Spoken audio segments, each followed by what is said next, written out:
Drakor Law School bikin gue penasaran soal hukum. Tapi gue lebih penasaran lagi sama siapa pembunuh dalam drakor ini. Selamat datang di channel Diaktura, channel yang ngebahas semua hal tentang film. Dan kali ini kita ada di segmen Gali Cinema.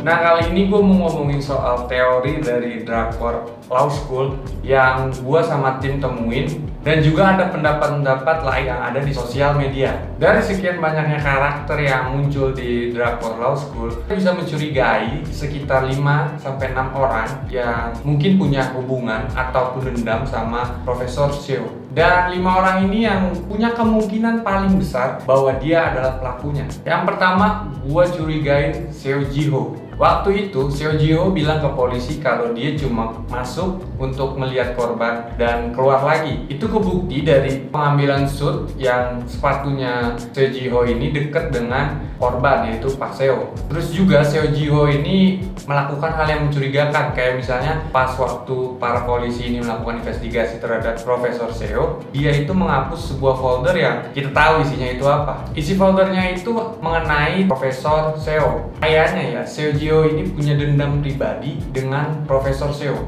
Pokoknya ketika Seo Ji-ho buka folder ini, dia itu tatapannya kayak sinis gitu, seakan-akan kayak emang punya dendam sama Profesor Seo. Terus juga karakter Seo Ji-ho ini selalu muncul di momen-momen penting. Kayak misalnya dia hadir di reka ulangnya Profesor yang Krates, yang gue pikir dia juga bisa jadi pembunuh di situ. Terus yang kedua, dia tahu kalau misalnya kacamata itu ditukar sama Junwi. Yang kedua ini Kang Solbi dan ayahnya Profesor Pak. Di episode 5 dan 6, Kang Solbi ini emang punya masalah sama kasus plagiarisme yang bikin dia jadi tersangka juga. Tapi entah kenapa dia tuh selalu mengalihkan pembicaraan ketika mengenai kematian Profesor Seo. Atau emang dia itu nggak peduli dan nggak mikir gitu soal kematian profesor ini. Ya mungkin juga dia juga punya masalah sama keluarganya, yang kita tahu Profesor Kang sama Kang Solbi itu adalah ayah dan anak. Tadinya juga gue berpikiran kalau misalnya Kang Solbi ini kenapa harus terkena kasus plagiarisme, tapi ternyata ada masalah di balik semua itu. Ya intinya pokoknya dia itu terkena obsesi dari ibunya yang pengen salah satu keluarganya itu jadi hakim.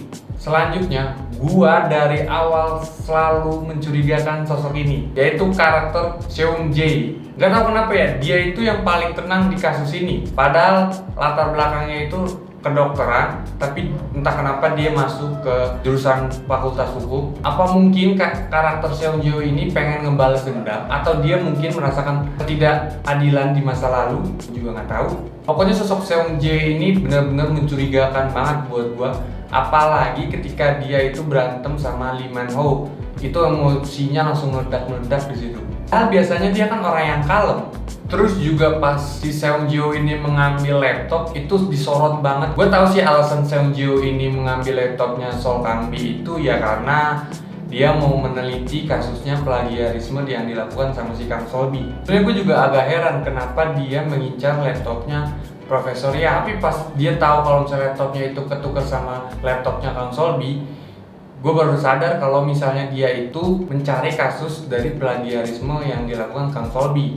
Jujur sih, yang biasanya kalem-kalem, misterius-misterius gitu, yang biasanya juga jadi tersangka di akhir cerita.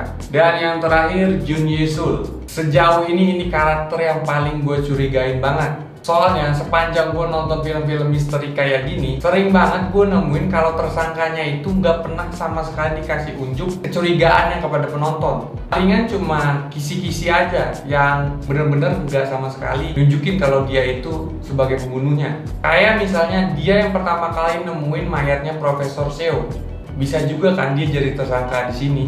Terus juga dia punya hubungannya aneh sama pacarnya. Ini kita bisa lihat di episode 6 ketika dia ribut besar dan hal itu diketahuin sama Hanji dan Kang Sol Ah. Gua ngelihatnya ya, dia di awal perkuliahan itu bucin banget, kayak apa-apa sama cowoknya. Tapi belakangan kok dia merasa kayak nggak nyaman gitu sama cowoknya.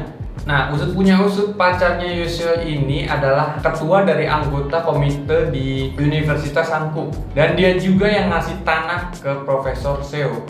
Pokoknya si Seoyeol ini kayak takut banget sama cowoknya.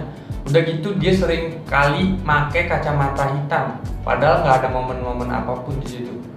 Mungkin alasan dia pakai kacamata hitam itu ya karena ingin menutupi kesedihannya aja atau menutupi bekas luka atau apapun itu. Pokoknya Yesel ini kayak kelihatan banget punya tekanan di beberapa episode terakhir.